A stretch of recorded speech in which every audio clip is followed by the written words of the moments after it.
যে into case ঘটছে, তাহলে ইনটু হলে কিন্তু সেটা কখনোই বাইজেক্টিভ বা সাবজেক্টিভ হবে না। সাবজেক্টিভ না হলে তো বাইজেক্টিভ হবে না, কারণ ইনজেক্টিভ প্লাস সাবজেক্টিভ ইকুয়াল টু বাইজেক্টিভ। তাহলে এই দুটোর মধ্যে যদি একটা কন্ডিশন হোল্ড না করে সেটা আর বাইজেক্টিভ হচ্ছে না। তাহলে এখানে সাবজেক্টিভ কেসটা হচ্ছে না, কারণ সাবজেক্টিভ কেসে 1 2 কেসটা হতে হবে। তাহলে ফাঁকা থাকা মানে কি ইনটু কেস, তাহলে ইনটু কেসের জন্য কখনোই আমরা সেটাকে সাবজেক্টিভ বলতে পারবো না। তাহলে এই ম্যাপিংটাকে আমরা কি বলছি যে 1 1 ইনটু ম্যাপিং। 1 1 ইনটু মানে প্রপার ইনজেক্টিভ ম্যাপিং। নেক্সট,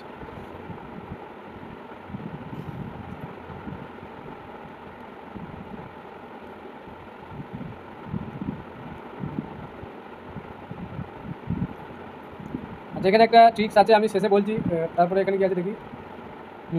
গ্রাফিক্যালি মানে সাবজেক্টিভ কেসটা আমি বলছি এখানে গ্রাফিক্যালি।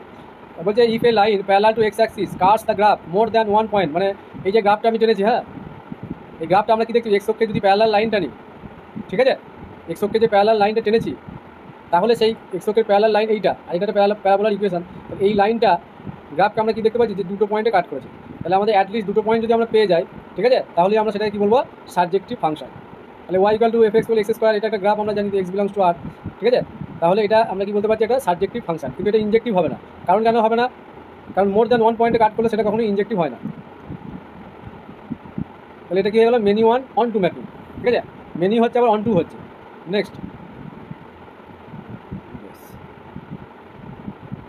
আরেকটু জায়গা আছে, এগুলো পরে বললেও হতো, মানে ডেফিনেশনগুলো এসছে এখানে। বলছে relation are from set A to B is called a function if each element of a set A is uniquely associated with some element in the set B, মানে কার্টিসিয়ান প্রোডাক্টের ব্যাপারটা এখানে বলা আছে। বলছে if an element A belongs to is associated with element B, then B is called the F image of A. তার মানে B এলিমেন্টটা কি কোডোমেন সেটের এলিমেন্ট, বিটা কি বলছে ইমেজ অফ এ, মানে F of A equal to যদি আমরা লিখি বি, তাহলে আলটিমেট কী ঘটছে, এখানে আছে এ, এখানে আছে বি, এই সেটা আছে বি, তাহলে এর ইমেজকে বি সেটা লেখা আছে। তাহলে ইমেজ অফ মানে অফ এ, এর ইমেজ কোনটা এটা, আর উল্টো দিকটা বলে বি এর ইমেজ হচ্ছে।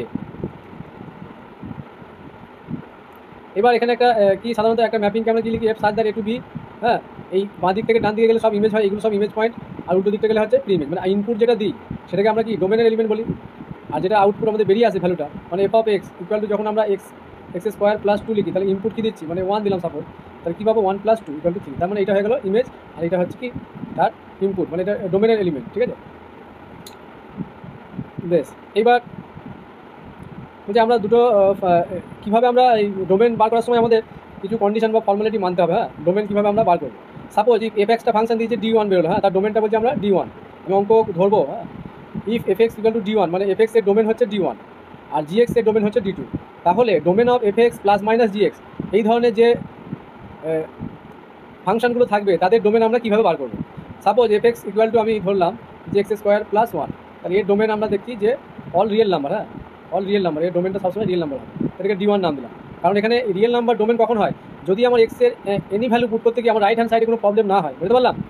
কারণ এখানে এক্সের এনি ভ্যালু পুট করার জন্য রাইট হ্যান্ড সাইডে আমরা যে কোনো ভ্যালু পাচ্ছি, কোনো কন্ডিশনের জন্য আমাদের এখানে অসুবিধা হচ্ছে না, কোনো বাধা সৃষ্টি হচ্ছে না, তখন কি আমরা কি বলবো, সেই ফাংশনটার ডোমেন হচ্ছে রিয়েল নাম্বার। এবার আমি এটা জি এক্স যদি একটা ফাংশন নিই, suppose x square plus 1/x - 1, তাহলে আমরা কি দেখতে পাচ্ছি যে এনি ভ্যালু এখানে পুট করলে কি ফাংশনটা ডিফাইন হচ্ছে না, কারণ আমরা g(1) যখন পুট করবো তাহলে আমাদের ইনফিনিটি চলে আসছে, মানে নিচে 0 হয়ে যাচ্ছে, ঠিক আছে, তার মানে 1 এলিমেন্টটা এই ডোমেনে থাকবে না। তাহলে এর ডোমেন কী হবে, তাহলে ডোমেন অফ জি এক্স, তাহলে ডোমেন অফ জি এক্স কী হবে, সমস্ত রিয়েল নাম্বার হবে এক্সেপ্ট 1 এলিমেন্টও বাদ যাবে, তাহলে এর ডোমেন হচ্ছে এইটা। তাহলে এইটাকে যদি আমি D2 নাম দিই, তাহলে এই ডোমেন হচ্ছে এর এইটা, আর D1 হচ্ছে এইটা। এবার আমরা কীভাবে বার করবো যে এদের ডোমেন কোনটা হবে ফাইনাল ডোমেন।